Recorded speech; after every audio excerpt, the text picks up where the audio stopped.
হেই family, সুপ্রভাত। নমস্কার, আমার নাম সাথী আর আমি নবদ্বীপে থাকি। তো সকাল সকাল উঠেই আগে ছেলে মেয়েকে দুজনকেই পড়াতে বসে পড়েছি। দেখো বাবু এখন দিন দিন বড় হচ্ছে, তো একটু পড়াশোনা না করালে ও বুঝবে না। তাই বসিয়ে তারপরে গিয়ে চান করে নিয়েছি। আজকে হচ্ছে আমি পাশেই একে পুজো দিতে যাব। পাশেই না, বলতে গেলে কি বলবো, এখানে চান টান করে উঠে আগে আলতা পরে নিচ্ছি আমি। আলতা আমার পরতে খুবই ভালো লাগে, দারুণ আলতা।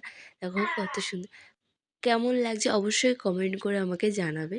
তো এখানে চলে এসেছি মা মনসার মন্দিরে পুজো দিতে। এখানে আমার জেঠি শাশুড়ি আগের থেকে সব কিছু রেডি করে রেখেছিল। তো কদিন ধরেই ভাবছিলাম যে যাব করে, কিন্তু কিছু অসুবিধার জন্য আমার যাওয়া হয়নি, যার জন্য আর যেতে পারিনি। এখানে আমার ছেলে মেয়ে সব বসে পড়েছে, আমি এখানে ধূপকাঠি জ্বালাচ্ছিলাম। তা মা মায়ের কাছে একটাই প্রার্থনা, মা যদি কোনো ভুল করে থাকি আমাকে ক্ষমা করে দিও, আর কিছুই না। আর আমাদের এই মনসা মন্দিরটা না খুব জাগ্রত। আমরা বাড়ির সবাই, আশেপাশে সবাই পুজো দেয় এখানে। তো আমিও একটু দিতে আসলাম, আমিও মাঝে সাঝে দিই। এখানে ছেলে মেয়ে দুজনেই একটু দুষ্টুমি করছিল, কিন্তু কিছু করার নেই।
মা এটা নেয় না, মা সরো সরো, তুমি সরো, নেয় না।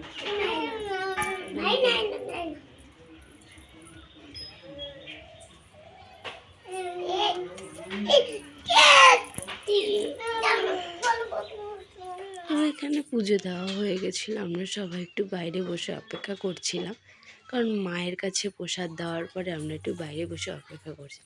এবার ঘরে এসে খুব গরম লাগছিল, ফ্যান ছেড়ে একটু বসেছিলাম। দেখো আলতা পরতে গিয়ে আমি কত জায়গায় আলতা লাগিয়েছি, মানে বলার মতো না। আমি কাটি দিয়ে না, আঙুল দিয়েই আলতা পরেছিলাম, যার জন্য আমার চারিদিকে লেগে গেছে। তো দেখো, আমি কিন্তু চাইলে কিন্তু খাওয়া দাওয়ার ভিডিও দিতে পারি, কিন্তু আমি দিই না, কারণ অনেকটা টাইম ওয়েস্ট হয়ে যাচ্ছে আর ফোন নিয়ে ঘুরতে হচ্ছে। যার জন্য বাড়ি এসে একটু মুড়ি খেয়ে একটু শুয়ে পড়েছিলাম। ঘুম থেকে উঠে আলু কুচোতে বসে পড়েছিলাম। আলু কুচোতে বসতে গিয়ে তারপরে কারেন্ট চলে যায়। আমার ঘরের চার্জার লাইট জন্য জ্বলছিল। আমরা একেবারে খেয়ে টেয়ে উঠে আমরা সবাই শুয়ে পড়েছিলাম। ও ফোন ঘাঁটছিল।